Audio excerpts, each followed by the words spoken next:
ज्ञानतिमिरान्धस्य ज्ञानाञ्जनशलाकया चक्षुरुन्मिलितं येन तस्मै श्रीगुरवे नमः। श्रीचैतन्यमनोभीष्टं स्थापितं येन भूतले स्वयं रूपः कदा मह्यं ददाति स्वपदान्तिकं वन्देऽहं श्रीगुरो श्रीयुतापदकमलं श्रीगुरुन् वैष्णवांश्च श्रीरूपं साग्रजातं सहगणा रघुनाथान्वितं तं सजीवम् साद्वैतं सावधूतं परिजनसहितं कृष्णचैतन्यदेवं श्रीराधा कृष्णपादान् सहगणा ललिता श्रीविशाखान्वितांश्च नमो ॐ विष्णुपादाय कृष्णपृष्ठाय भूतले श्रीमते भक्तिवेदान्तस्वामी इति नामिने नमस्ते सारस्वते देवे गौरवाणी प्रचारिणे निर्विशेष शून्यवादी पाश्चात्यदेशतारिणे नमो महावदन्याय कृष्णप्रेमप्रदायते कृष्णाय कृष्णचैतन्य नामिने गौर्तुषे नमः। हे कृष्णा करुणा सिन्धो दीनबन्धो जगत्पते गोपेशा गोपिका कान्ता राधा कान्ता नमस्तुते तप्त काञ्चन गौरांगी राधे वृन्दावनेश्वरी वृषभानुसुते देवी प्रणमामि हरिप्रिये वाञ्छकल्पतरुभ्यश्च कृपा सिन्धुभ्येव च पतितानां पावनेभ्यो वैष्णवेभ्यो नमो नमः। जय श्री कृष्ण चैतन्य प्रभु नित्यानंद श्री अद्वैत गदाधर शिवासादि गौर भक्तवृंद हरे Krishna Krishna Krishna Hare Hare Hare Ram Ram Ram Hare Hare. Welcome everyone to Bhakti-sastri class, Gita-sastri class. We're studying Bhagavad-gita as it is. And we are on chapter number 1. So we started the chapter with a question that was asked by Dhritarashtra to his secretary, Sanjaya. And then the chapter went forward with Sanjaya replying to that question. So we discussed that in the first 11 verses, right? We'll now chant the Mangalacharya prayer for Bhagavad-gita, which we have chosen from Gita Maha, Gita Dhyanam, Gita Dhyanam.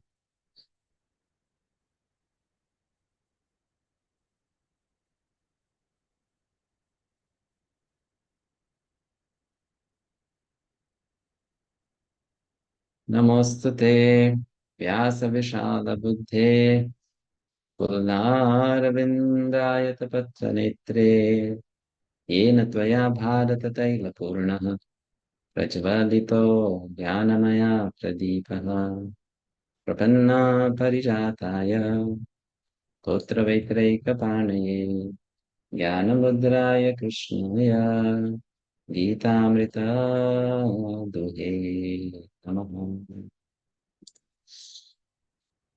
Just a quick update. If you remember, I had shared the schedule, the class schedule for this coming month, or not coming month, this month of March in the group. So there might be some change in that. Change how? I kept 2 weeks off, if you noticed. The reason being, I'll be traveling during those 2 weeks, and I may not have a good internet connection. So as per the schedule, we have class today and tomorrow, and then for 2 weeks we are off, right? But on 9th, certainly there will be no class, which means next Saturday. However, the Sunday after that, and then the next weekend, if my internet connection is good, we will have the class. So I'll keep you posted in the group. Fine, right? Okay. As of now, this is there. But if internet connection is good, we will definitely do the class. And for the class which will miss on 9th, I'll be taking 45 minutes extra today and 45 minutes extra tomorrow to cover up for that class. So you be prepared for that. All right. What about Prabhupada class, Prabhu, Tuesday? Coming Tuesday it is there. Next also we may have, again based on internet connection. Coming Tuesday we have, but after that for 2 weeks based on internet connection. All right. Okay, Prabhu. You'll be informed. And next time onwards, whenever you have any confusion regarding the upcoming schedule, you can just go to this section, schedule in the courses page, and you will come to know for the month when are we having the class, right? All right. I'll update it every month, so you'll know for the next month. Is that okay? All right. So let's quickly revise what we discussed in the last class. Some, quick points from the previous class, chapter 1 discussion, verses 1 to 11. Anything that comes to your mind immediately without thinking much. Hare Krishna, Prabhu. Yeah, it Just was. a second. Yes, please, sir. Yeah, we can see the mentality of Dhritarashtra and how he was segregating his sons from the sons of Pandava. And other thing was the effect of that Kurukshetra, which being a holy place, he was afraid of that. Hare Krishna. Hare Krishna, Prabhuji. Duryodhana's diplomacy with his guru Dronacharya.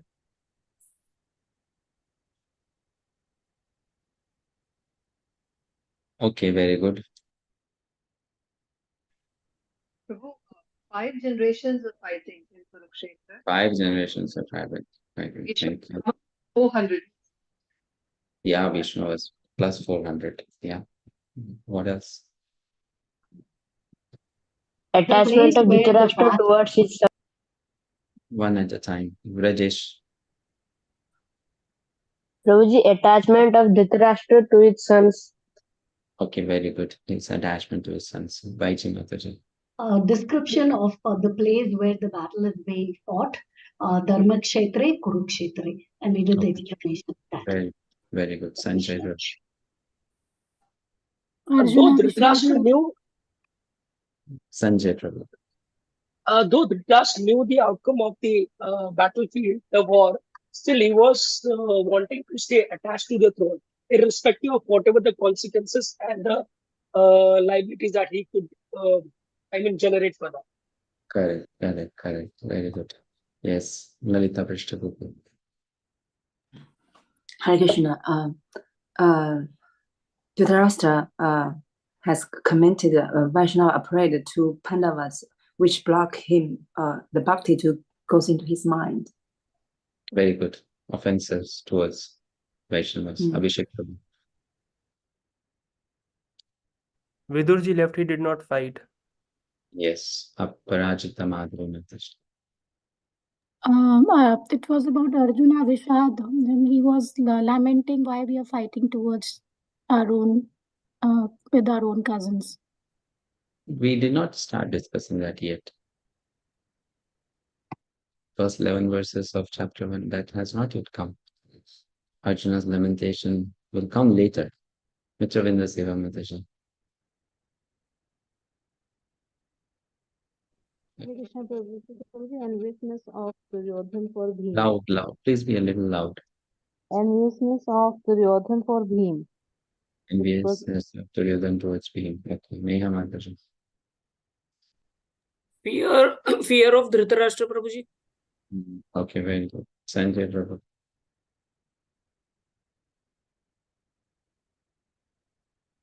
Nehal Mataji.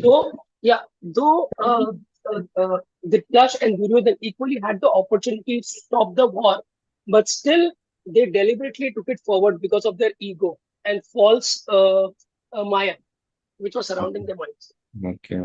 Thank you. Nehal Mataji. Prabhuji, Duryodhana was seen pacifying Bhishma Dev as to how he should fight the war in his team and so on. He was trying to flatter Vishnu Dev. Yeah. Vishaka Mataji. Vishaka Mataji. Who can understand Gita? Those who have faith, those who are steady, and also those who have understanding. Thank you. All right, good. So we discussed Dhritarashtra's question, Sanjay's reply. What did Duryodhana do after reaching that place, Kurukshetra? So Duryodhana saw the opposite army. He approached Dronacharya. He passed a sarcastic comment. Your disciple, Drishtadyumna, is very intelligent.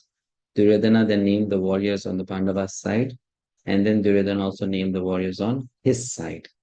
And at the end, he flattered Bhishma Pitamaha that you are invincible, your strength is immeasurable, Bhima is nothing in front of you.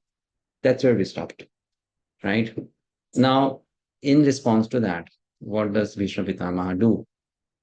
In response to that, Bhishma Pitamaha takes his conch and blows. Text number 12. Tasya sanjanayan harsham kuruvriddha pitamaha Singhanadam vinatyoche shankam dadumau pratapavan. Then Bhishma, the great valiant grandsire of the Kuru dynasty, the grandfather of the fighters, blew his conch very loudly, making a sound like the roar of a lion, giving Duryodhana joy. Purport. Yes, Krishna Mataji. The grandsire of the Kuru dynasty could understand the inner meaning of the heart of his grandson Duryodhana, and out of his natural compassion for him, he tried to cheer him by blowing his conch shell very loudly, befitting his position as a lion. Indirectly, by the symbolism of the conch shell, he informed his depressed grandson Duryodhana that he had no chance of victory in the battle, because the Supreme Lord Krishna was on the other side. But still, it was his duty to conduct the fight, and no pains would be spared in that connection. Thank you. So Grandsire Bhishma did not say anything, he just signaled that don't worry, don't keep any fears. I'll do my part. I'll fight properly. But then do know that the victory will be of the other side. Why? Because Lord Krishna or Vishnu is on the other side. And this conch which he blew is a symbol of Lord Vishnu. Right? So he said, well, victory will be on the other side. Next verse. Tataha shankascha bheryascha panavanaka gomukhaha sahasaivabhyahanyanta sashabdastumalo. After that, the conch shells, drums, bugles, trumpets, and horns were all suddenly sounded, and the combined sound was tumultuous.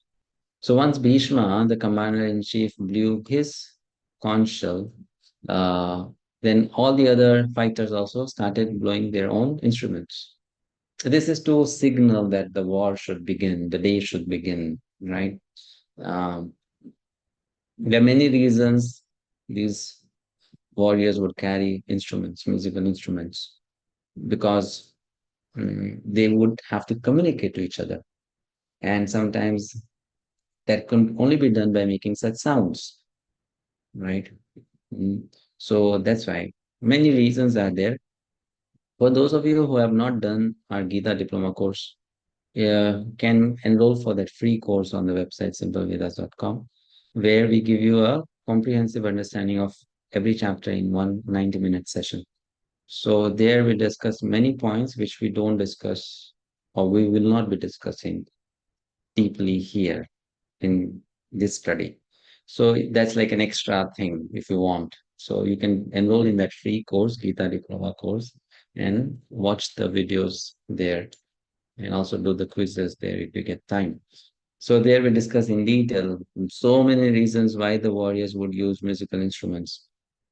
Someone may say it's a war, why musical instruments? But there is a reason.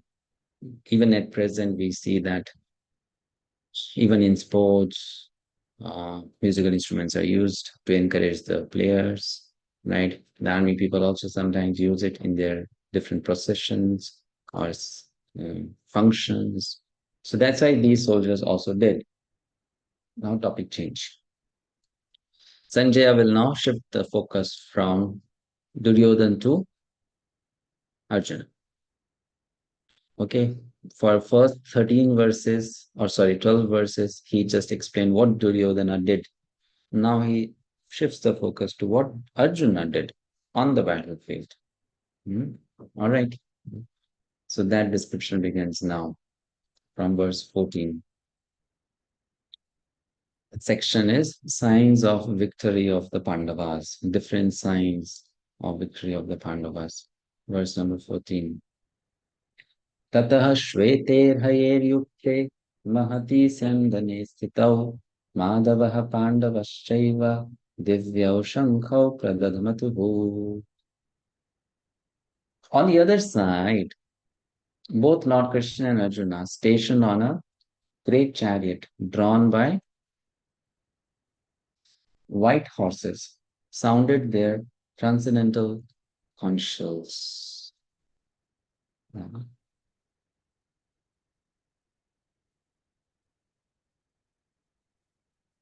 Prabhupada writes in the purport, the significance of the word divyam, transcendental. Vishwapati, you can probably read, please. Hare Krishna, Prabhu. Please accept my obeisances. In contrast with the conch shell blown by Bhishma Deva, the conch shells in the hands of Krishna and Arjuna are described as transcendental. The sounding of the transcendental conch shells indicated that there was no hope of victory for the other side because Krishna was on the side of the Pandavas.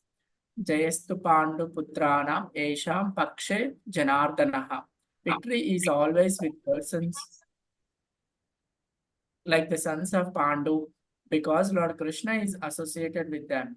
And whenever and wherever the Lord is present, the goddess of fortune is also there, because the goddess of fortune never lives alone without her husband. Therefore, victory and fortune were awaiting Arjuna, as indicated by the transcendental sound produced by the conch shell of Vishnu or Lord Krishna. Besides that, the chariot on which both the friends were seated had been donated by Agni, the fire god, to Arjuna. And this indicated that this chariot was capable of conquering all sides, wherever it was drawn over the three worlds. Yes. So the white horses were given by Chitraratha, the king of the Gandharvas. And the great chariot was given by Agni.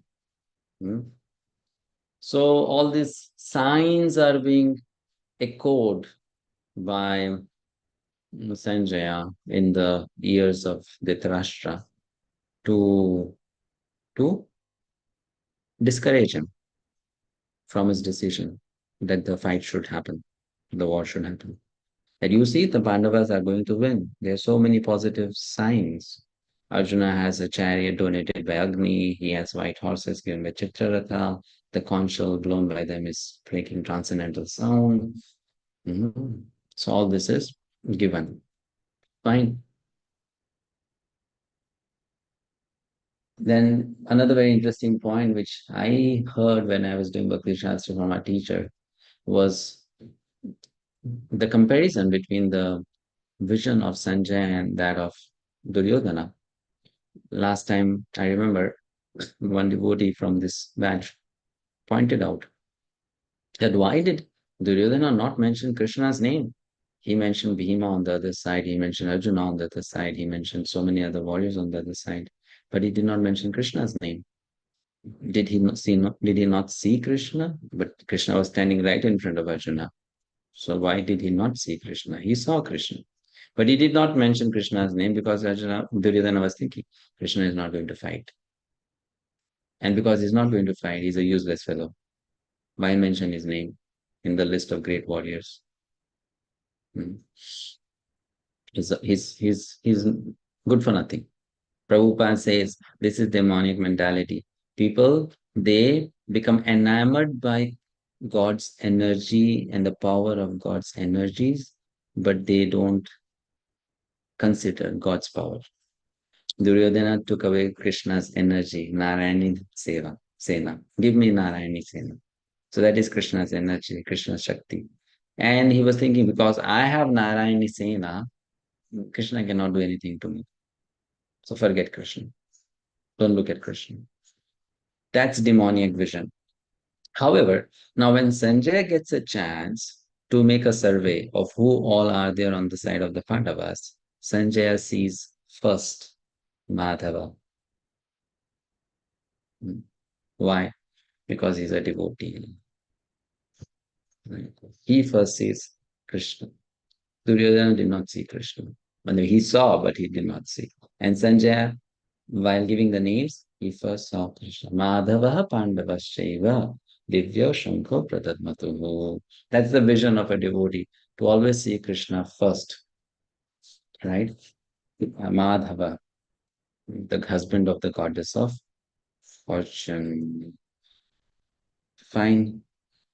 Next verse.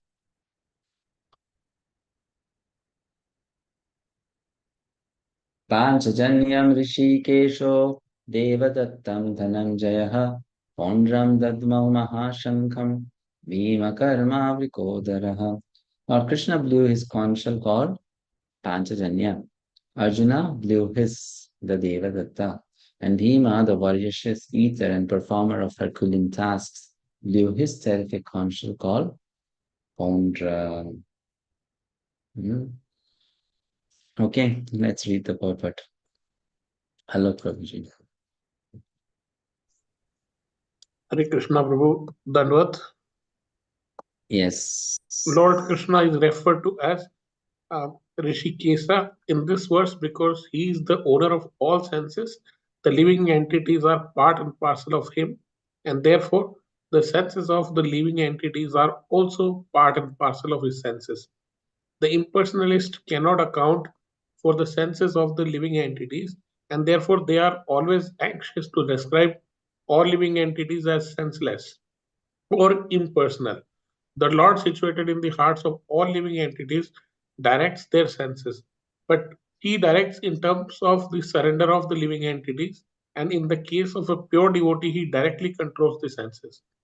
Here on the battlefield of Kurukshetra, the Lord directly controls the transcendental senses of Arjuna, and thus his particular name of Hrishikesha, the Lord has different names according to his different activities. For example, his name is Madhusudana because he killed the demon of the name Madhu. His name is Govinda because he gives pleasure to cows and to the senses. His name is Vasudeva because he appeared as son of Vasudeva. His name is Devaki Nandan because he accepted Devaki as his mother. His name is Yashoda Nandan because he awarded his childhood pastimes to Yashoda at Vrindavan. His name is Parthasarthi because he worked as a charioteer of his friend Arjuna. Similarly, his name is Hrishikesha because he gave direction to Arjuna on the battlefield of Kurukshetra. Hare Krishna. Thank you. So the word Hrishikesha is defined and described here. This word has simple meaning. Rishik, Isha. Rishik means senses. Isha means master. So master of senses, right? Hrishikesha. But then here the meaning has been given a special flavor.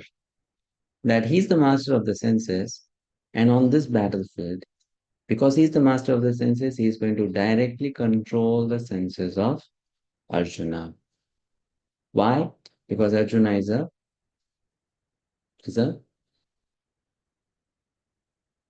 devotee. Pure devotee. Pure devotee of Krishna. Prabhupada then writes, to the degree one is a pure devotee, Krishna is going to control the senses to that degree. Right? Isn't it? So, in one sense, why the name is being used here? Because Sanjay is giving a disclaimer to Dhritarashtra. That you see, after few moments, you are going to see Arjuna in great illusion. So understand that illusion of Arjuna is under complete control of Krishna. Right? So don't become very happy if you see Arjuna crying. because that is under Krishna's control, right? Arjuna is not that weak. What he will become soon. Fine. So that's the point. And Prabhupada says, to the degree one is pure devotee, Krishna controls the senses to that degree. Which means for a pure devotee, he will see or she will see what Krishna wants to show. He will hear or she will hear what Krishna wants him or her to hear. Right? To that much degree, Krishna will control. If you have read the pastime of Lord Jagannath's manifestation, the story of Indradyumna Maharaj, right? Neela Madhava. There, how does it all begin? That Indradyumna is sitting in the court and lamenting. In this my life, I have not taken darshan of the Lord. Where will I see him? And then suddenly a traveling sadhu enters into the court. And the king inquires that, I want to see God face to face. Can you show? Do you know? And then that sadhu says, I know very well where you can see God face to face. In fact, I am just coming from there only. And God is in the form of Neela Madhava. So at that time, some people sitting in the court show some kind of doubt or confusion that why trust this traveling sadhu's words? And then that traveling sadhu says, my dear king, my every step which I take happens as per the will of the Lord. And if I have come to your court now, you should know that Krishna or God has sent me here. Because you wanted to see Krishna or you wanted to see God face to face. I have come here to tell you that yes, God exists in the form of Neela Madhava. So go and see him. So this is how pure devotees acts are controlled by Krishna completely. That's why it's called Hrishikesha. Fine. Now, one more thing, from coming classes, we may not always read all the purports. So it will be nice if you do the reading before coming to the class of whatever section I mentioned in the schedule. Right? So we'll save some time. We'll only read some sections, not all. It may not be possible. Fine, next paragraph. Abhishek Prabhu, read, please.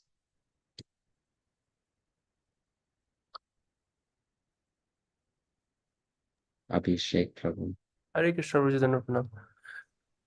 Arjuna is referred as a Dhananjaya in this verse because he helped his elder brother in fetching wealth when it was required by the king to make the expenditures for different sacrifices. Similarly, Bhima is known as Vikodra because he could eat as ferociously he could perform Herculean tasks, such as killing the demon Hidimba. So the particular type of conch shell blown by the different personalities on the side of the Pandavas, beginning with the lords, were all very encouraging to the fighting the soldiers. On the other side, there were no such credits, nor the presence of the Lord Krishna, the Supreme Director, nor that of the Goddess of Fortune. So they were predestined to lose the battle, and that was the message announced by the sounds of the conch shells. Thank you. Ananta Vijayam Raja Kuntiputro Yudhishthiraha Nakula Sahadevascha Subhosha Manipushpako Kashyascha Parameshvasaha Shikhandi cha Maharatha Drishtadyumno Viratascha Satyakesha Parajitaha. I hope all of you are also chanting, together the verses. Drupado Draupadeyascha Sarvashaha Prithivipate Subhadrascha Mahabahu Shankandadmuh Prithak Prithak. King Yudhishthira, the son of Kunti, blew his conch shell, the Ananta Vijaya, and Nakula and Sahadev blew the Subhosh and Manipushpaka. That great archer, the king of Kashi, the great fighter Shikhandi, Drishtadyumna, Virata, the unconquerable Satyaki, Drupada, the sons of Draupadi, and others, O king, such as the mighty armed son of Subhadra, all blew their respective conch shell. The conscious are given names. And they were not just given names, they were also respectfully treated by the personalities holding those conscious. So this is Vedic culture or Vedic civilization. There's a book called Consciousness, written by His Holiness Bhakti Rakshak Sridhar Swami Maharaj, a god brother of Srila Prabhupada. So he explains that actually the spiritual reality is everything is conscious. Even things are conscious. That's spiritual reality. And he says, when you become spiritually advanced, then you start seeing even things as sentient beings. Instead of seeing the gross matter, you will see the personality behind the matter. And he says those who have that pure vision, he gave an example. When they will see the river Yamuna, instead of seeing the water Yamuna, they'll see the deity Yamuna. When they see the sun disk in the sky, instead of seeing the sun disk, they'll see the sun god. Because their consciousness is so pure and completely spiritualized, they see everything as conscious. And we know behind matter also there is a personality, the deity of that matter. So he said, therefore, you all devotees, when you go to the temple and when you see the marble deity of Krishna, you should see Krishna, not the deity made up of marble. And then this is how we become more eligible to enter into Golokdham. So you see, the conscious are named and treated as personalities. So this is a good lesson for us to learn that the more evolved you are, the more you treat things as personalities. Right? And the less evolved we are, we treat people as things. Just the opposite.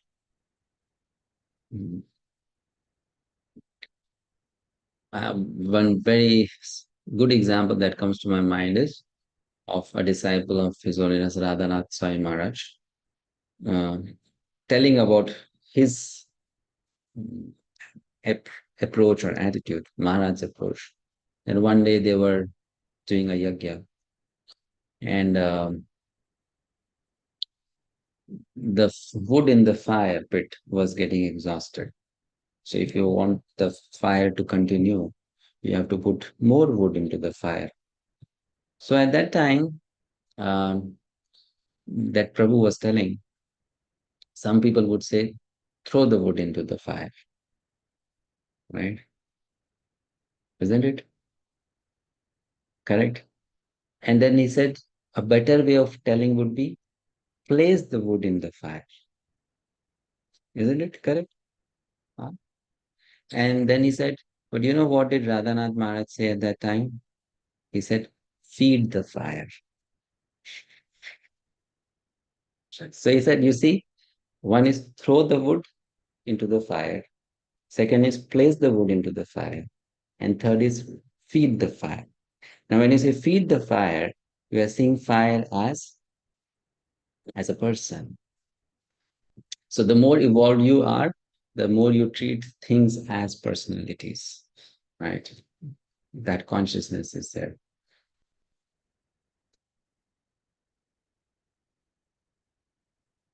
Okay.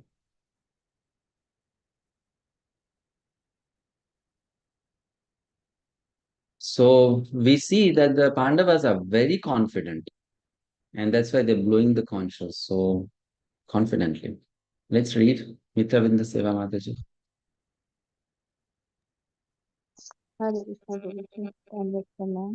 Confidence in God.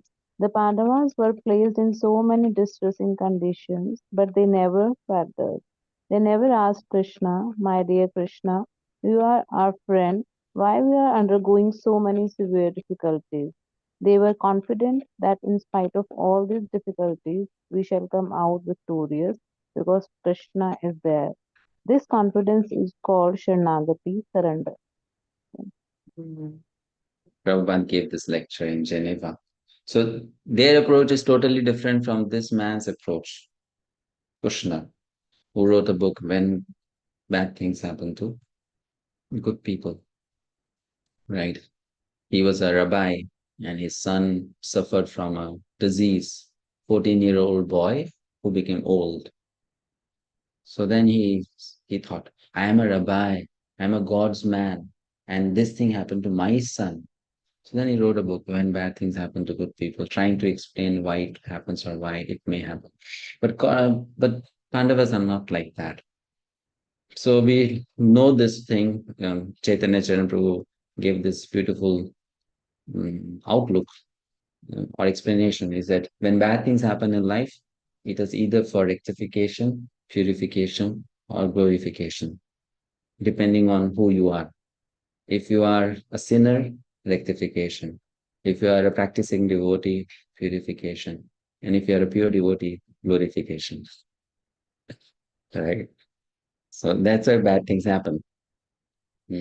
So either it's rectify, purify, or glorify. For Pandavas, it was for their glorification. For glorification, for Kunti's glorification. For us, it is Rectification. Rectification. not purification. Okay, next. Next verse. Saghoshodhat rashtanam hridayani vedarayat nabhascha prithving chaiva tumagobhya nunadayan.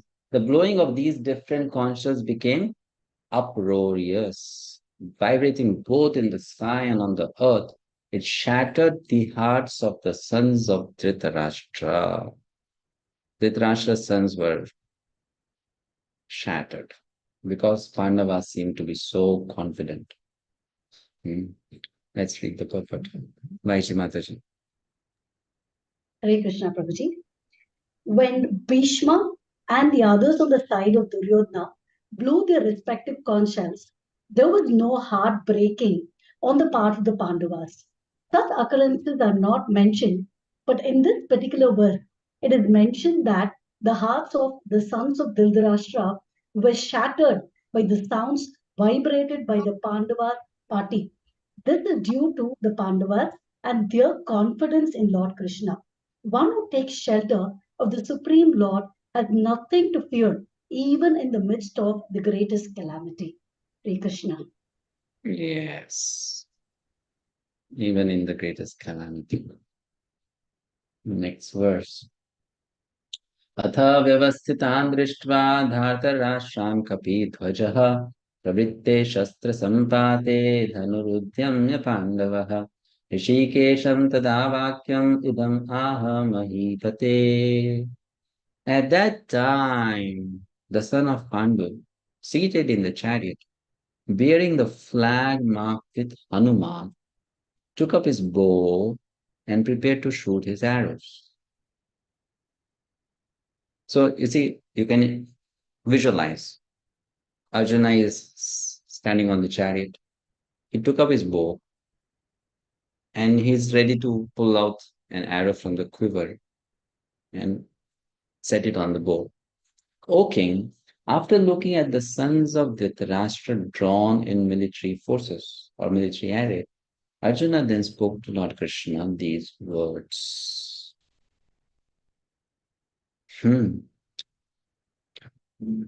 Yes, Varshana Leela. Hare Krishna. The battle was just about to begin. It is understood from the above statement that the sons of Dhritarashtra were more or less disheartened by the unexpected arrangement of military force by the Pandavas, who were guided by the direct instructions of Lord Krishna on the battlefield. The emblem of Hanuman on the flag of Arjuna is another sign of victory because Hanuman cooperated with Lord Rama in the battle between Rama and Ravana, and Lord Rama emerged victorious. Now both Rama and Hanuman were present on the chariot of Arjuna to help him. Lord Krishna is Rama himself, and wherever Lord Rama is, his eternal servitor Hanuman and his eternal consort Sita, the goddess of fortune, are present. Therefore, Arjuna had no cause to fear any enemies whatsoever. And above all, the Lord of the senses, Lord Krishna, was personally present to give him directions. Thus, all good counsel was available to Arjuna in the matter of executing the battle. In such auspicious conditions, arranged by the Lord for his eternal devotee, lay the signs of assured victory. Hare Krishna. Hare Krishna. So Arjuna is having Hanumanji on his flag, right? That's the insignia or the symbol. Different fighters have different flags, marked with different symbols to identify them. Any practical reason to have a flag and a symbol on the flag? Yeah, to identify, Prabhu. Very good. Thank you. Yeah, one reason, because from far you may not be able to identify this person sitting in the chariot or the chariot, but from the flag, oh, this is that person's chariot. So that's there, right? So different fighters have different flags. These are some symbols to tell you who had which flag. Yudhishthir had crescent, Bhima, golden lion, Sahadev, white swan, Satyaki, this Yali is one kind of animal, Drishtadyumna, fire, Shikhandi, flower, Arjuna, Hanumanji, Nakula, red antelope, Ghatotkacha, wheel, Krishna, Garuda, Drupada, Vajra, Virat, Matsya fish. So different fighters have different kind of flags. These are the names. Yudhishthir's flag was called Chandra Dhwaja, right? Then Simha Dhwaja, Bhima, Kapi Dhwaja, Arjuna, Mriga Dhwaja for Nakula, Hansa Dhwaja for Sahadev. So it's ancient times, since ancient times, every kingdom had its own flag or emblem. And people who led that kingdom would carry such flags, right? So in the past, if you could capture the enemy's flag, it was as good as capturing the enemy. And the enemy would be considered lost, You become an instant hero if you can capture the flag. Can anyone guess who is sitting on the flag of Duryodhana? Something dark in color or some black, some. He has a dark mind and dark heart. Your guess is? Prabhuji. Yeah, Sarpadhwaja. His flag is called Sarpadhwaja. This cobra sitting on his flag, just like Duryodhana, same nature.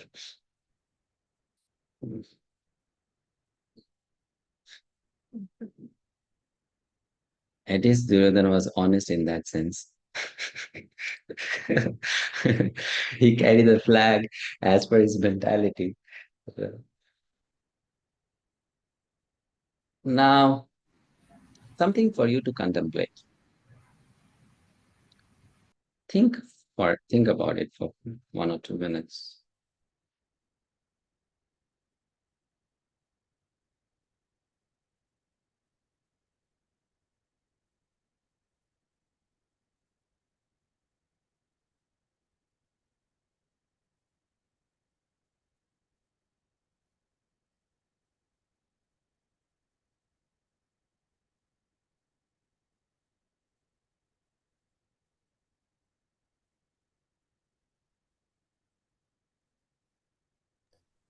Krishna. I'll come to you, don't worry. Are you able to see the screen? Yes? Okay, so there are 2 questions. One, what do we learn about Arjuna's attitude from the fact that he chose to have Hanumanji on his flag? It was a personal choice, right? You can choose to have any of the symbols or personalities. And what general principle of bhakti can be drawn from this? So you give me quick answers, like patafat. without taking much time. Can I For surrender? for question number 1, and we'll give you chance first if you are a new attendee of this course. Okay? Yes, Anjali Mataji. Das Bhavna, like Das Hanuman Bhavna. was Okay. like Sevak of Ram. Servant attitude. Okay. Okay, there are chats. Surrender, dasibhav, complete surrender to God, service attitude, faith, victory, and strength. Pure devotees always think other pure devotees as great and glorify them. Pure devotion service. Okay, what else? It's best to put in the chat, it's fast. Hare Krishna, Prabhuji. Servant, strength, faith. Yeah. Ramji won, with the help of Hanumanji. So maybe because of that, Arjuna also had Hanumanji on his flag. So that Arjuna can be victorious. Yes, Prabhuji. So that will be something like using Hanumanji. It was a faith, faith on him that he'll help him. Faith. Okay, good. Invoking blessings of Hanumanji. Inspiration. Devotees will help devotees. Following in the footsteps of a pure devotee. Hanuman was his elder brother. Long connection. Okay, dependence on previous personalities. Hanuman is a Vaishnava. Hanumanji's name is Mahavirya and is surrendered to God. Yeah, very good. What else? We should always treat ourselves as servant of the Lord in all situations.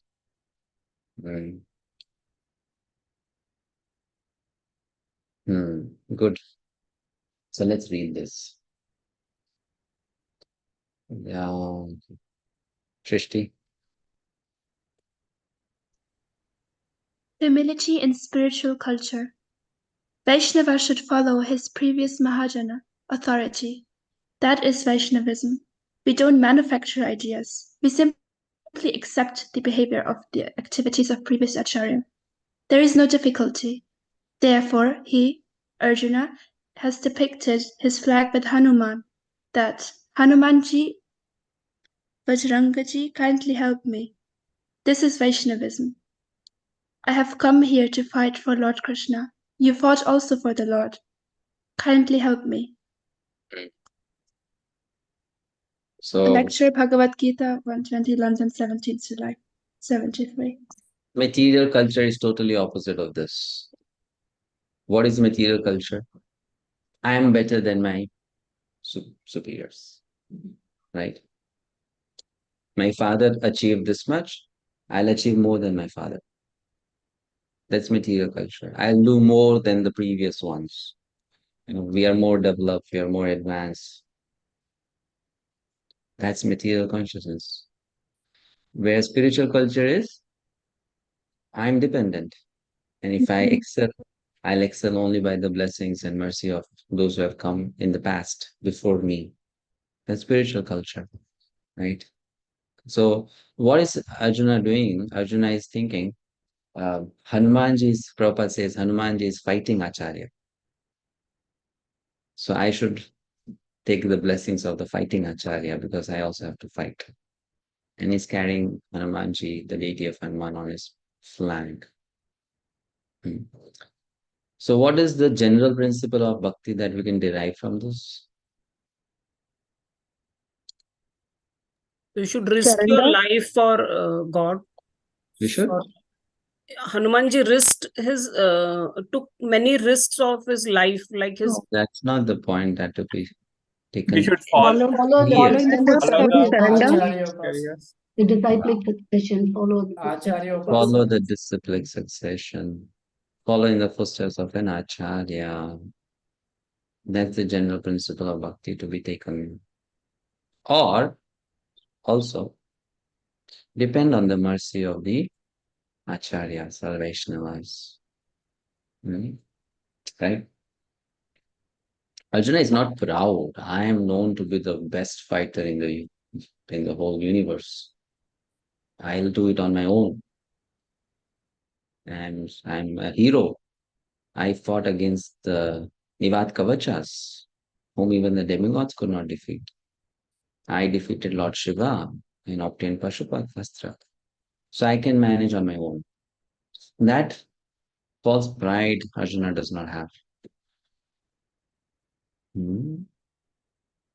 Devotees don't have this ego, I can do it.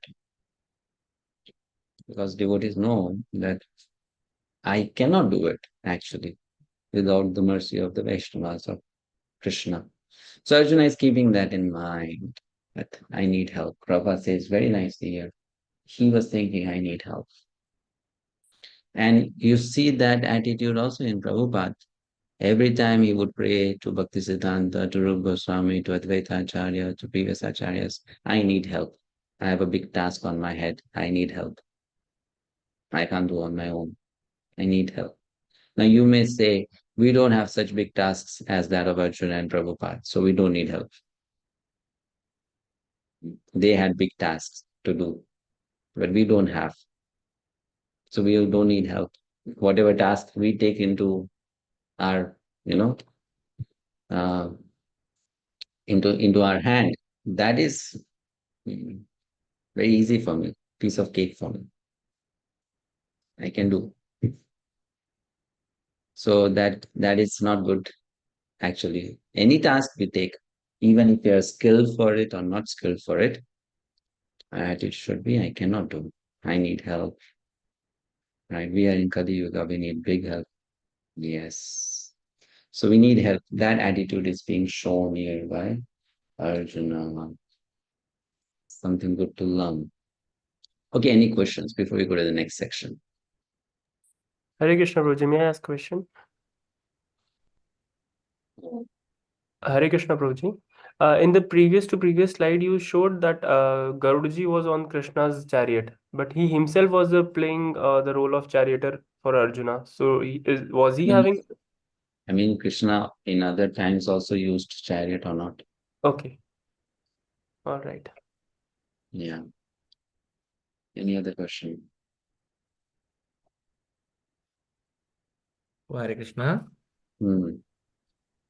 Prabhuji, when we are in the day-to-day, our activities and every day we have some or other challenges, how do you know that we are going to face victory? What are the signs?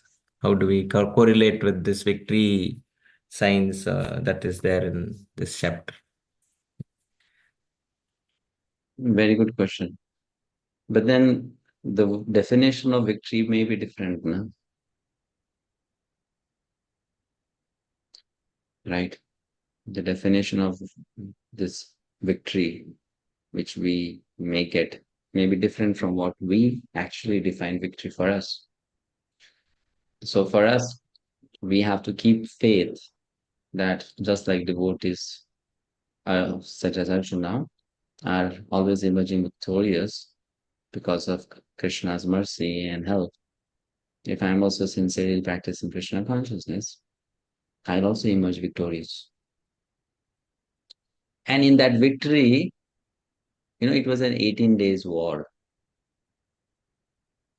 And for the first 10 days, it seemed like the Pandavas are losing because Bhishma Pitama fought so vigorous. It's not that every day, every moment it was visible that Pandavas are going to win. Similarly, in our life also, some days, some moments will be apparently victorious. Some moments will be losers.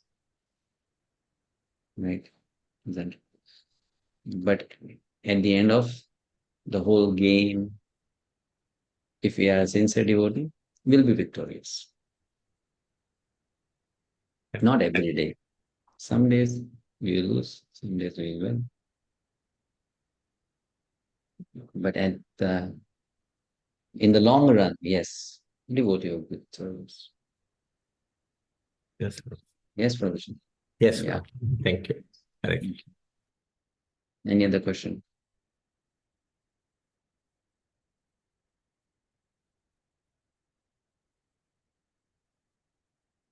Please, you have to unmute yourself and ask because some people have raised their hand for reading.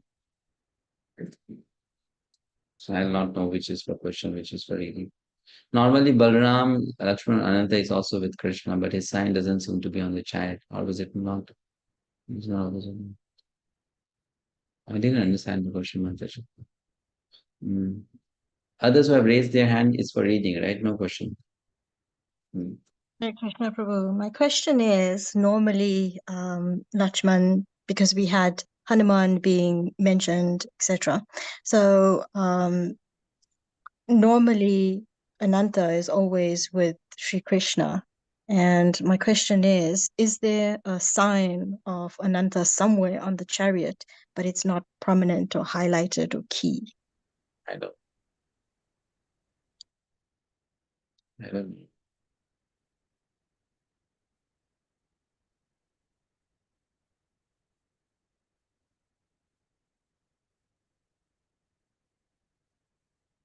Okay. Any other question?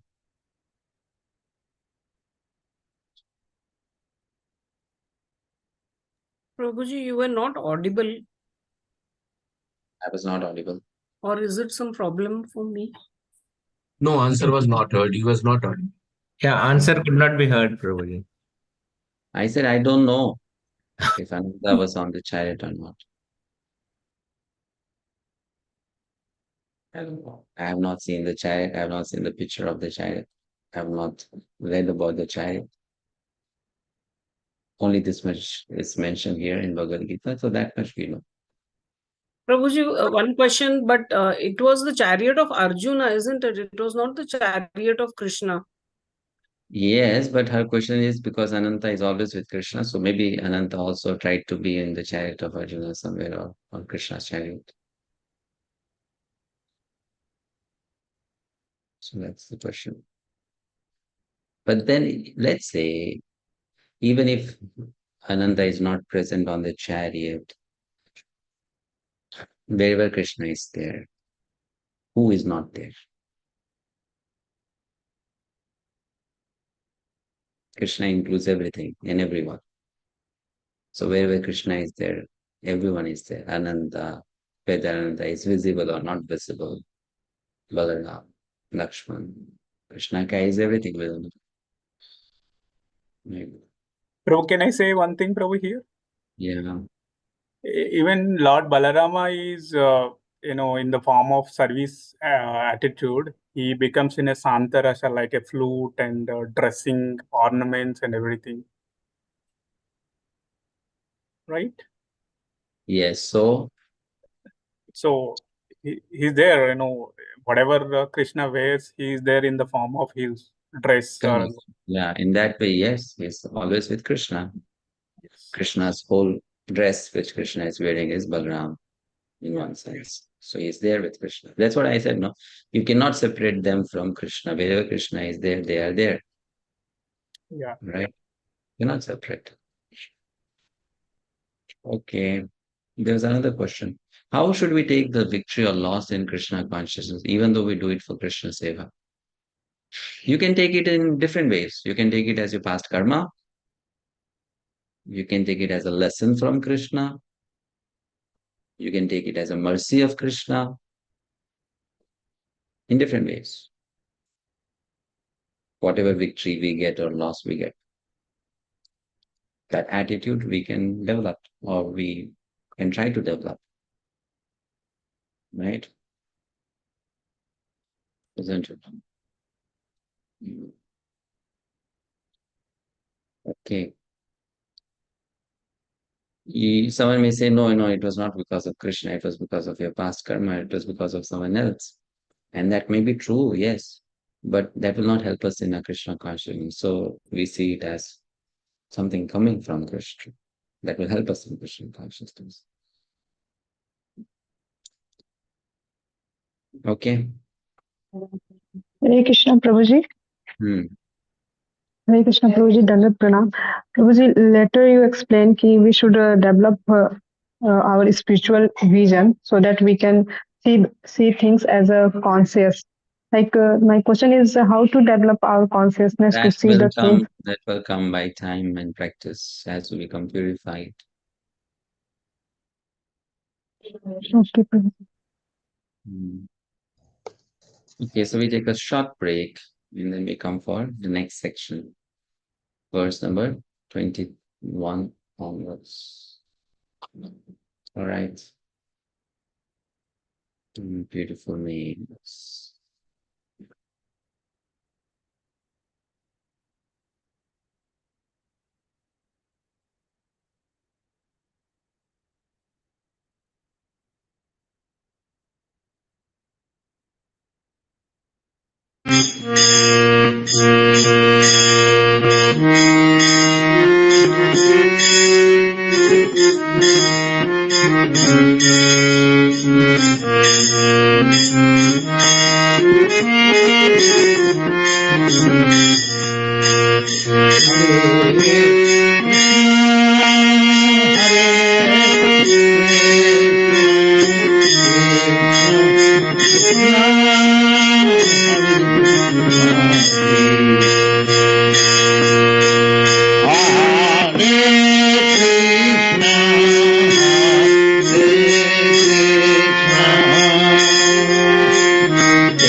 Welcome back.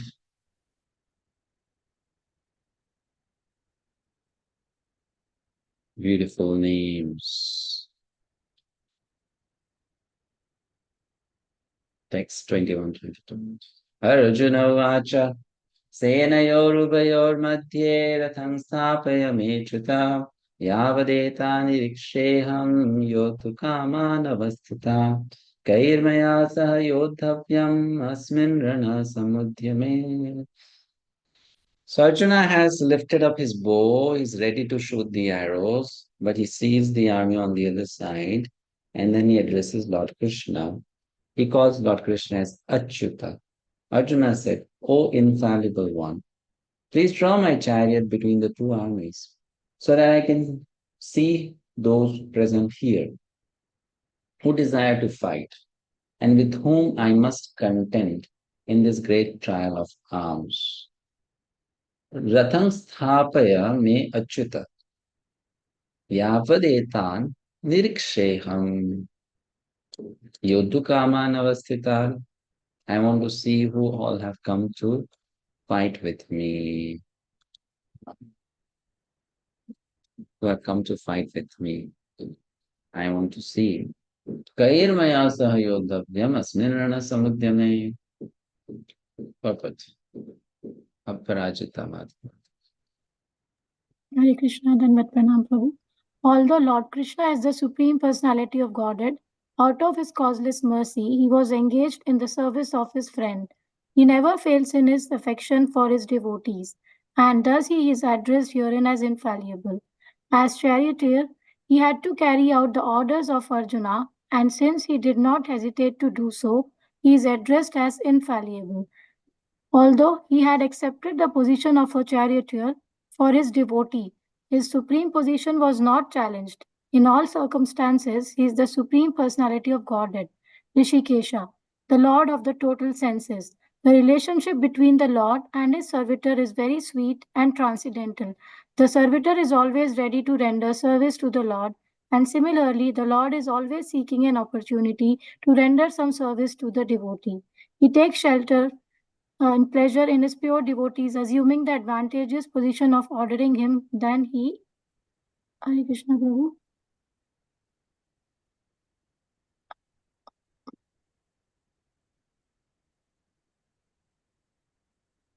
Yeah, but when he finds that a pure devotee is ordering him, he obtains transcendental pleasure, although he is infallible master in all circumstances. Next paragraph, Shamana.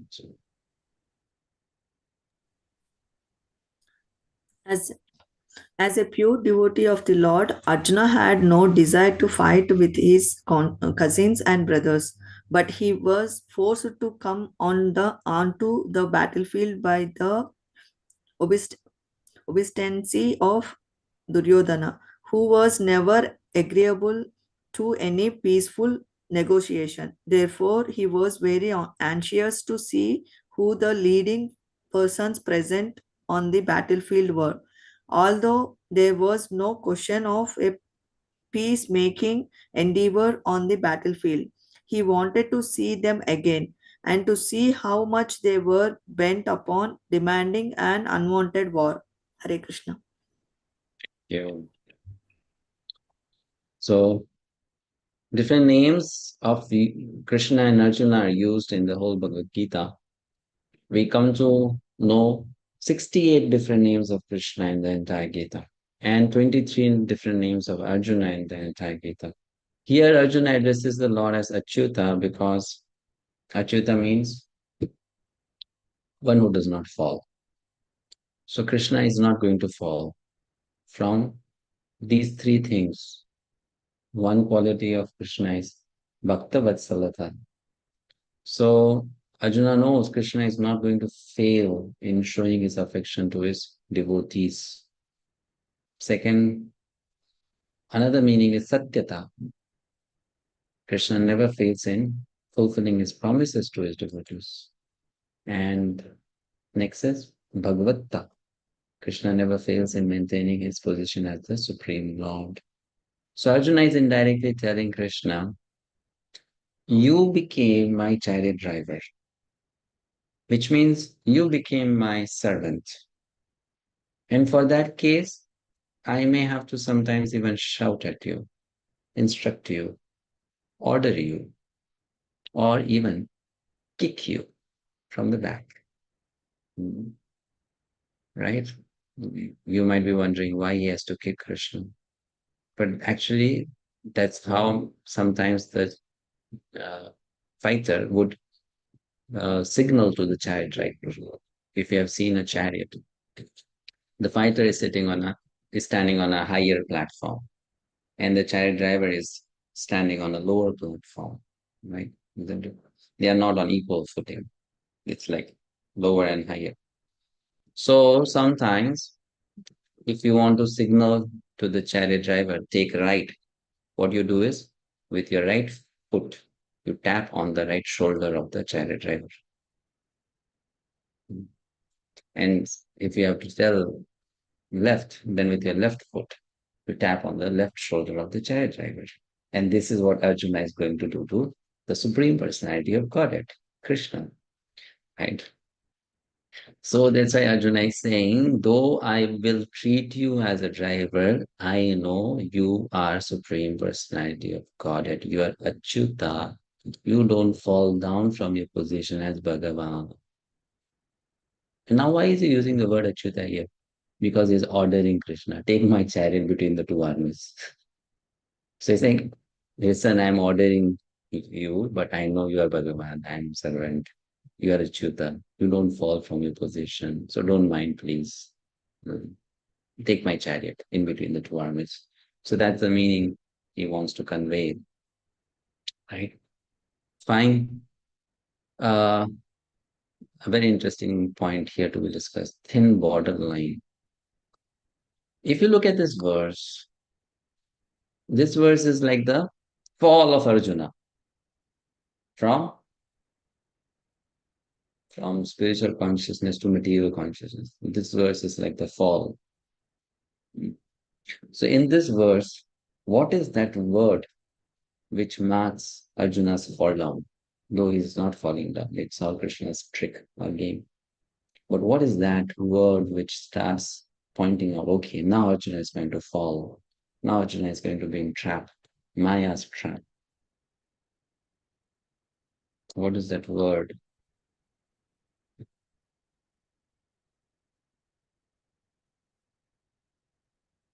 I and me.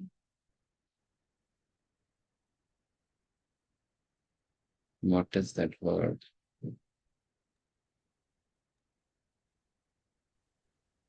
Maya by me.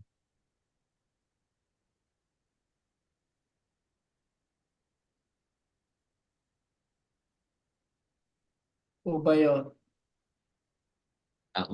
I. Maya by me. Arjuna and his relatives. Nirikshe. Ubhayo. Ubhayo means what? It means both.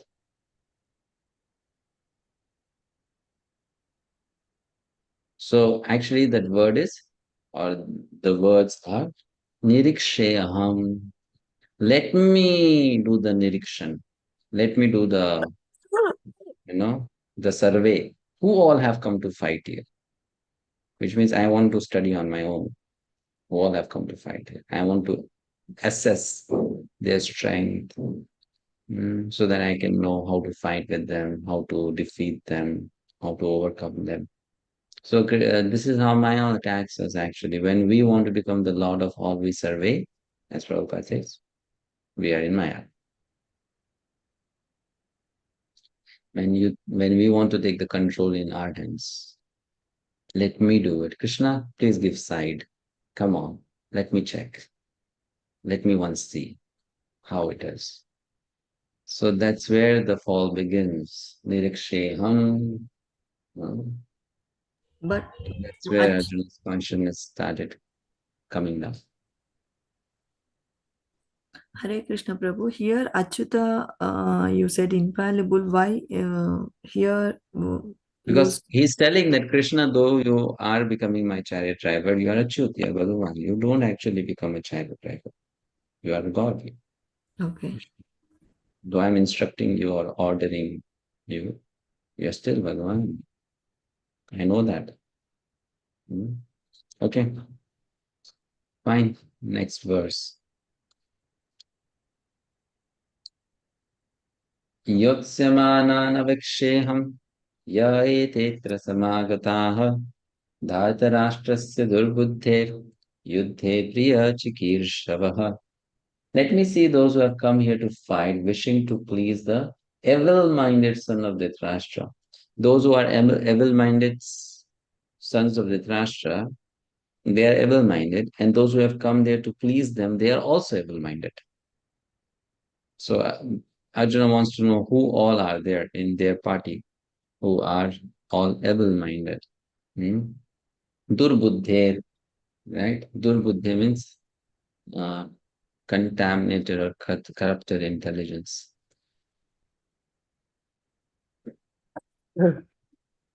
Siddhadev Prabhu. Hare Krishna Prabhu, please accept my humble request.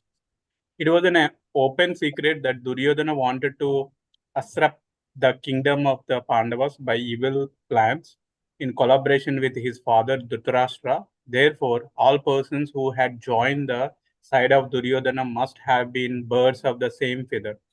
Arjuna wanted to see them on the battlefield before the fight was begun, just to learn who they were, but he had no intention of proposing peace negotiations with them. It was also a fact that he wanted to see them to make an estimate of the strength which he had to face. Although he was quite confident of victory because Krishna was sitting by his side. Hare Krishna.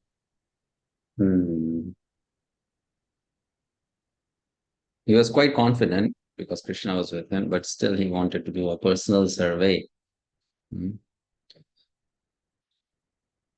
That's why they are called Durbuddhi here, the sons of Dhritarashtra. Evil-minded sons.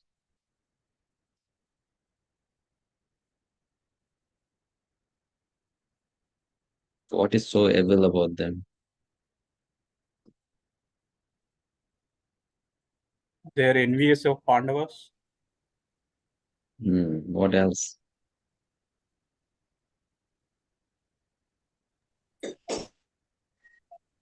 They want to take what does not belong to them. They want to take things very good. from Pandava. That's why they are Durbuddhi. They are greedy for something which is not theirs. So that's evil-mindedness. Durbuddhi. Not satisfied with what we have and what belongs to others. Yes, that's the lesson to learn. Very greedy for wealth. Satisfaction with one's rightful share, as is given to one by God, protects the mind and keeps it clean. Clean from greed. And Duryodhana and others, they were not clean in mind. Greedy, durbuddhi, evil-minded sons. Right? This verse is there. Ayam nijaha paro veti ganana lagu chetasam udara charita nam tu vasudaiva kutumbakam. This is a very beautiful verse. Ayam nijaha paro veti. Those people who say, this is mine, this is yours. Ganana lagu chetasam. Such people are small-minded. Udara Charitanam tu Vasudeva Kutumbakam. But those who are broad-minded, they will say, the whole world is a family.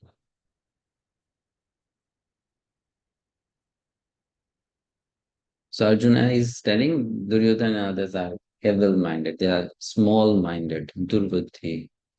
Right? Fine. Can Arjuna fall in illusion? Yes, no?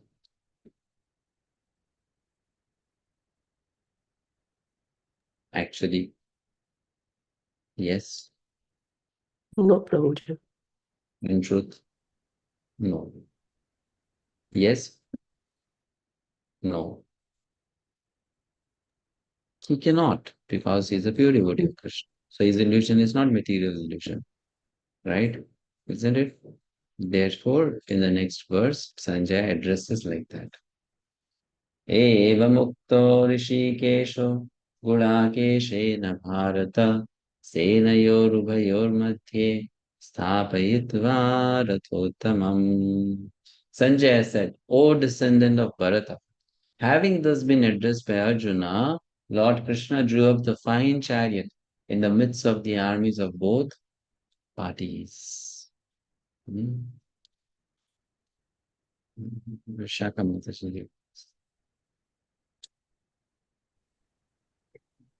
In this verse, Arjuna is referred to as Gudakesh.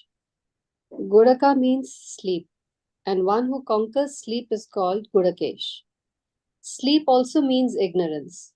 So Arjun conquered both sleep and ignorance because of his friendship with Krishna.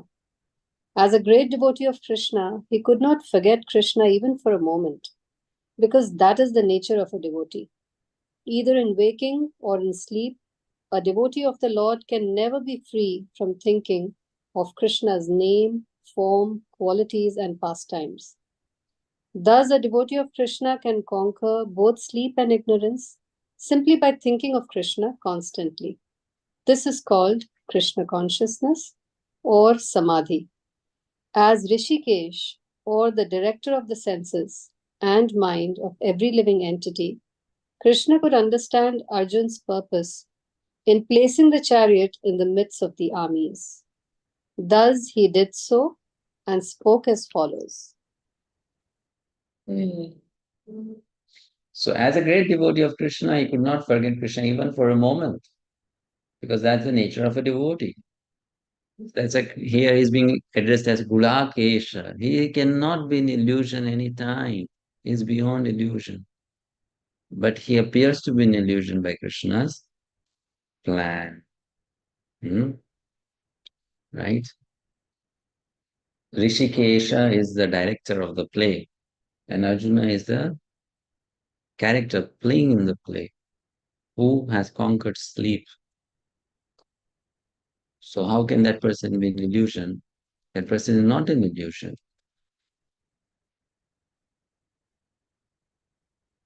But then Krishna puts him in illusion. So Sanjay is signaling to Dhritarashtra that whatever now you are going to see as Arjuna, whoever you are going to see, know that that is not the true Arjuna, the real Arjuna. Now is going to come a different Arjuna, because the curtain is going to come now. Maya's curtain, the fall of curtain.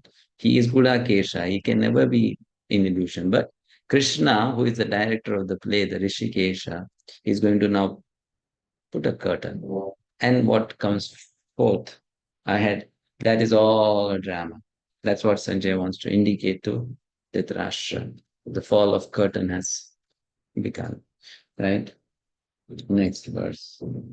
Bhishma Drona Pramukataha Sarvesham cha Mahikshitam Vacha Partha Pashetan Samavetan Kuruniti. In the presence of Bhishma, Drona, and all the other chieftains of the world, the Lord said, just behold Partha, all the Kurus assembled here. So you see, Arjuna wanted to see who all have come. He said, Krishna, take my chariot between the two armies, and I want to see who all have come. Now, Krishna had the chance to take the chariot anywhere in the whole battlefield. But Krishna purposefully took the chariot and placed it right in front of Bhishma Pitama. Why? So that Arjuna will become emotional. And then Krishna sarcastically told Arjuna, Arjuna, you want to see who all have come? All of them are your family members only. You know each one. There is no stranger here. So he's basically pulling his leg. Come on, Baba, you know who all have come. Why you want to see them? You know who have come. They're all your family members only. There are no strangers here. There are no enemies here. All your friends, relatives, they have come. So by saying so, Krishna is, making Arjuna feel more sad and disheartened that my family members have come, my own people have come to fight here. So he's saying, Samaveta Kuruniti, the Kurus have come here. They are all your people. In this way, Krishna drags him down further in illusion. Rupanshi Mataji.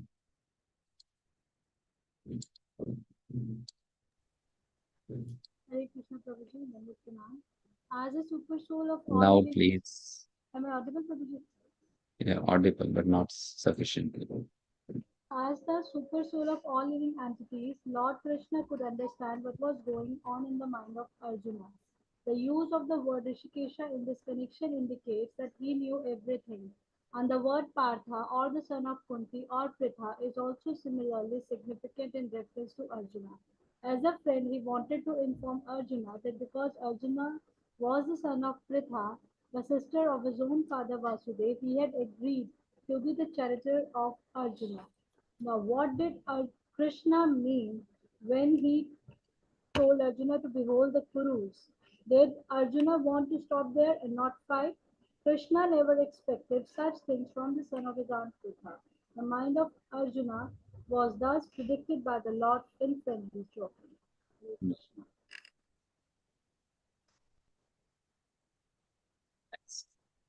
Tatra pashyat sthitan parthaha pitrin atha pitamahan acharyan matulan bratrin putran pautran sakim tatha shvasuran suhridaschaiva senayorugayorapi.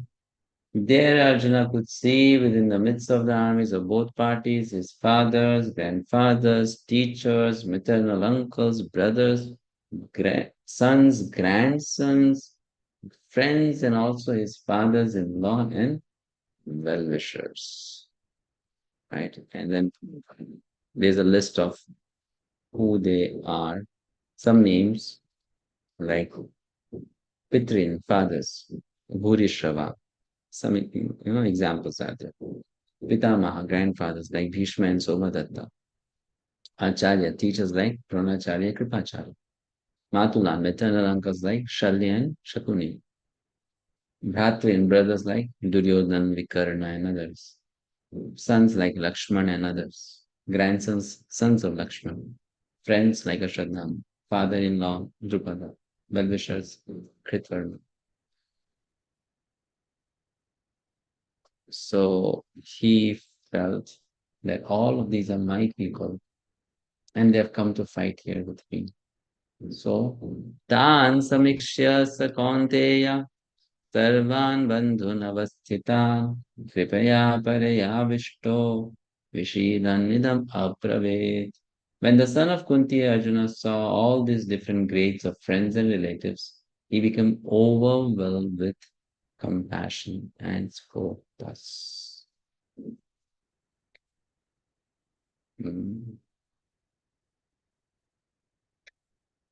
A misunderstanding developed. What misunderstanding? Please read this. Mega Uttama. Misunderstanding developed. Arjuna began to feel that his duty to fight was against religious principles. He took shelter of a distorted philosophy of non-violence mentioned in the scriptures. So he then took shelter of a distorted philosophy of ahimsa given in the scriptures. I'll not fight.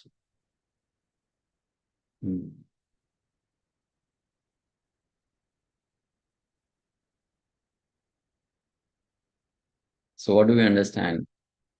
We understand that even if you know scriptures, still you may get confused and like what to do, what not to do.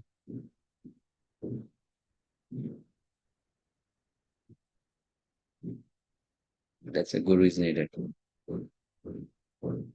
Mahabharata says, just by knowing dharma, you cannot always decide what to do, what not to do. because conflicts will be there. Like here, Arjuna is having this conflict. Not because, he's ignorant soul, does not know the Vedas, or a bad-hearted person. He's a good-hearted person. He knows the scriptures. He knows the moral codes, but still he gets confused. And he's thinking, to fight is my dharma as a Kshatriya, but to protect these people is also my dharma as they are my family members. So what I should do? Ahimsa, paramo dharmo. Ahimsa is the best dharma. So let me become non-violent. Right? That confusion, that dilemma is there. And then the lesson is, illusion is so powerful that it can bewilder even a learned man about his true duty. That's the power of illusion, Maya. Even if we know, we still may do the wrong thing.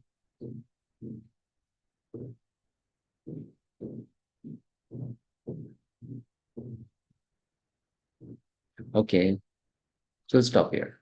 Questions or comments? I'm done with the portion which I wanted to complete in this class. We have done till verse number 27. 28 onwards, we start tomorrow. You keep your hand down if you are keeping it up for reading. If you have a question, you raise your hand, please. Siddhadev Prabhu. Hare Krishna Prabhu. Prabhu, one question is, there is a Narayan Sena on Kaurava's side, but Arjuna was saying that he wanted to see that the evil-minded people who wanted to assist Dhritarashtra, they are separated from evil-minded persons, right? The Narayan Sena. Yes. Okay. The second question, Prabhu, Arjuna was illusioned. It is not Mahamaya, it is Yogamaya, right? Yes, that's Yogamaya. Okay. Hare Krishna. Thank you.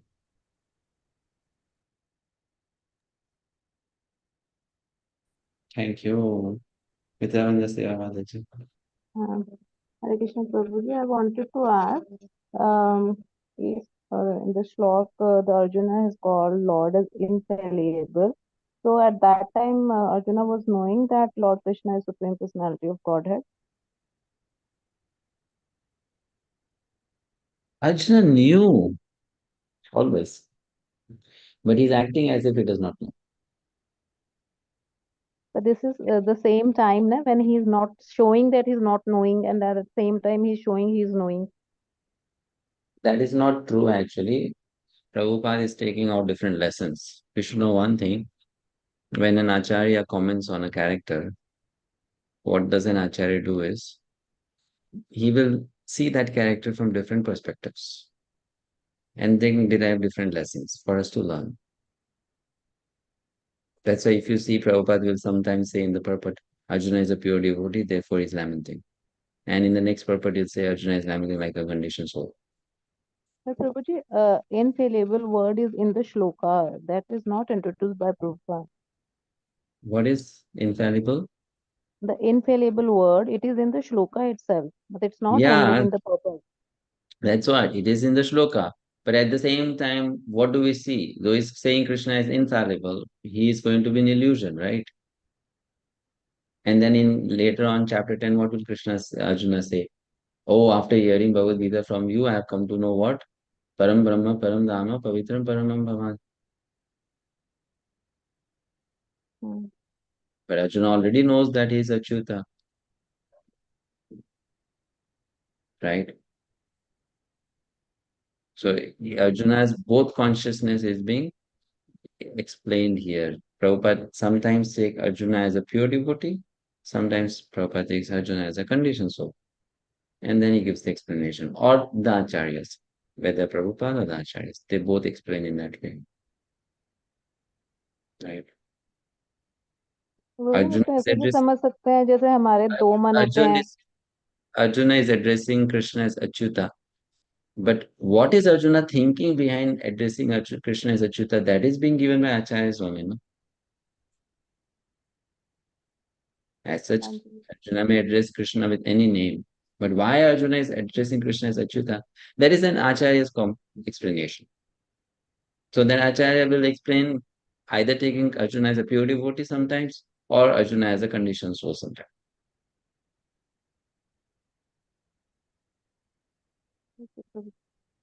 Right. So Arjuna knows, at the same time Arjuna does not know. The curtain of Maya put on Arjuna's eyes is not very thick. We should know this, that sometimes for Krishna's pastime, Krishna will put his pure devotee in complete ignorance. Sometimes Krishna will keep that curtain transparent. Curtain is there, but it's not very heavy and thin. So it's all for the different types of pastimes Krishna wants to perform, keeping that devotee as an instrument. Ashoka Majapal. Prabhuji, different names have been given to the various councils which have been blown by Krishna, Arjuna, even Nakul Sahadev. But for Bhisham Pitama, name has not been given. Is it that in the next shloka, first Bhisham Pitama blew the council. In next shloka, it says Krishna and Arjuna blew their transcendental councils. Is it because of that they were all transcendental, the names have been given, and Bhishma's council's name has not been given? Why it's not? Bhishma's conscious name is not given. Because it was not required, no? I mean, as such, then he could give the names of all the personalities conscious, no? Sanjay is not focusing on that. Sanjay is only highlighting what he wants to, just to convince Dhritarashtra about something. As such, every conscious would have. Pitama was the most prominent personality in the army of Kauravas, so even if one could have been given, but it is okay. It is Sanjay's version. He has not given about the Kauravas. Yes, when you will get a chance to give your version, then you put Bhishma Pitama's name also. Okay. One more question. As you said, sometimes Arjuna is taken that he is in spiritual and sometimes is taken as conditional source. So when questions are put sometimes here in multiple or here, it becomes slightly difficult sometimes to understand. We may give right or wrong answers also in that because we come under illusion also, no? Yes. No problem. It's okay. Don't worry. Will not put so much. We are asking for put grace marks. will not put you in so much illusion that you fail. Little illusion only will put. But it is okay. The multiple questions, they always focus on everything, whatever we have even heard, which is not given in PPT, but whatever we are supposed to hear in the lecture, those questions are also very well drafted. Thank you. Yes. Radha Rajan Prabhu. Hare Krishna, Prabhuji, Dandavat Pranam. Prabhuji, my question, can you hear me, Prabhuji? Yes, yes. Yeah, Prabhuji, my question is regarding the Ahimsa Paramo Dharma. Okay, because here Krishna is telling that Arjuna is sticking to a perverted concept of Ahimsa. So there are some slokas, some people they quote in the internet, or also it is very popularly quoted. So Ahimsa Paramo Dharma, and then Dharma Hinsa Tatevacha. Some people they say that it is not exactly the exact quote what is written in the Shastra. Prabhuji, can you give me the reference from where actually this Ahimsa Paramo Dharma and the Dharma Hinsa Tatevacha has been evolved or came? See, Prabhuji, Sanskrit is a language which was used as a common language by people in the past. So, not that everything in Sanskrit is a Shastric statement, right? Correct. There are Shastras, there are Upashastras, there are common sayings, like the verse which I just read about small-mindedness and broad-mindedness. So, someone asked in the chat, what is the reference for this shloka. So this is a Shubhashita. Shubhashita means a good saying. Fine. So anything in Sanskrit doesn't become a scriptural statement as such. Isn't it? Instead of speaking it in English or Hindi, someone is speaking it in Sanskrit. So the idea of ahimsa being parama dharma might be somewhere mentioned in some scripture, in some Purana, somewhere, based on some context. But that doesn't then actually literally becomes the param dharma, because the context has to be seen.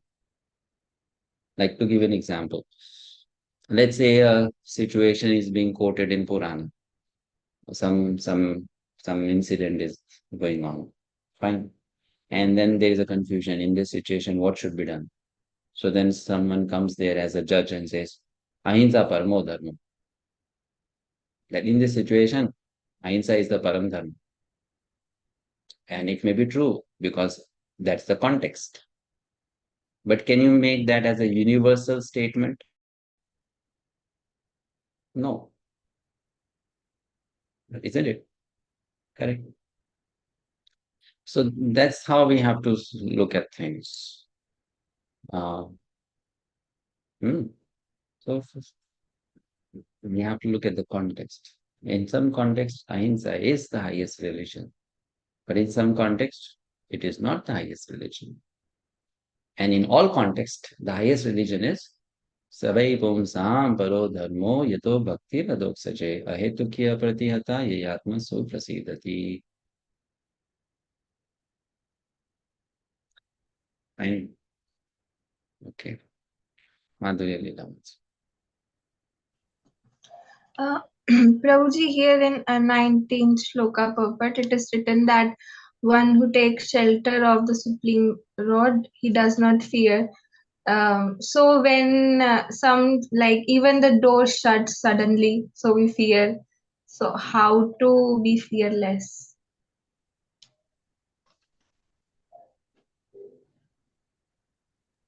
Good question. But then why we won't become that much fearless? It's okay. If the door suddenly bangs and then you suddenly feel like, okay, the door banged and you got scared. It's okay. No, in other situations also. So then in general, why fear is there? Because we are still on bodily platform. So fear is there. That may be because of the door banging or something else or something else or something else.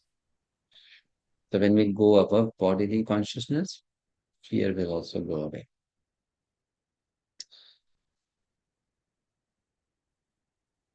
But then that's a time-taking task. So fear is there and will be there. Mitra Vinda Seva Mataji.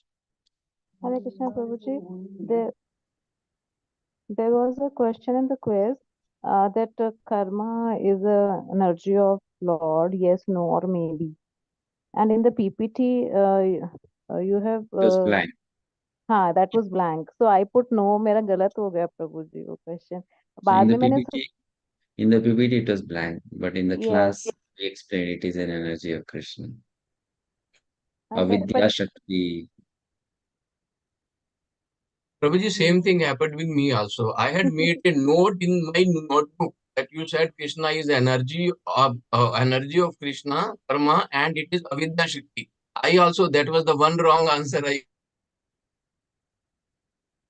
gave in the entire question. I saw my notes, it was written. Prabhu ji It paper was देने clearly से explained. पहले You notes are ही पढ़ते हैं ना Basic. So the PPT put you in illusion. Yes. वो exam से पहले तो प्रभु जी नोट्स ही पढ़े जाते हैं ना उस समय क्लास पूरी नहीं दोबारा मतलब तो वो नोट्स पे आप पीपीटी पे नोट्स बनाइए ना. वो ब्लैंक छोड़ा है मैंने, वो आपके लिखने के लिए छोड़ा है. हाँ विद्या शक्ति. You write it Okay. there, Vidya Shakti. Right. Okay. Don't worry, it's okay. Sometimes you may lose 1 or 2 marks like that. It's okay, don't worry. क्या फर्क पड़ता है? Okay, fine. One more question. When Arjuna was taking up non-violence, what were the views of other Pandavas?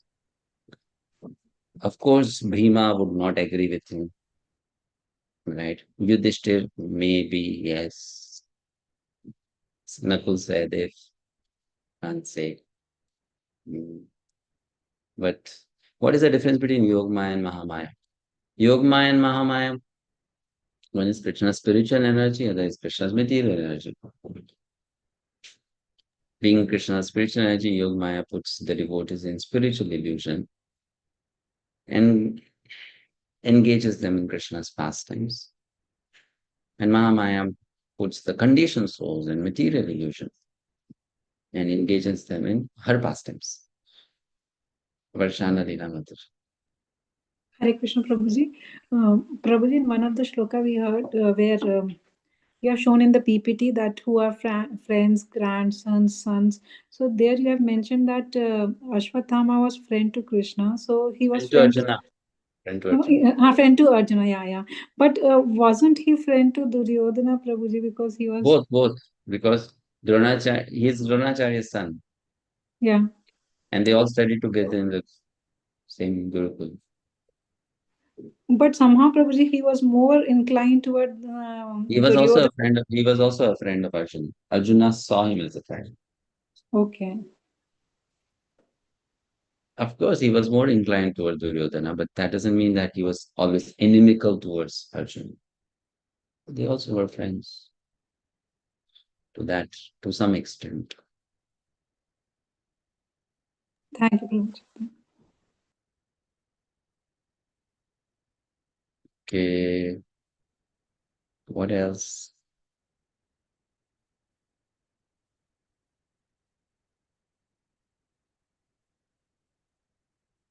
So we see you tomorrow, 10 a.m. Continue from here. All right. Hare Krishna. Hare Krishna. Krishna. Hare Krishna.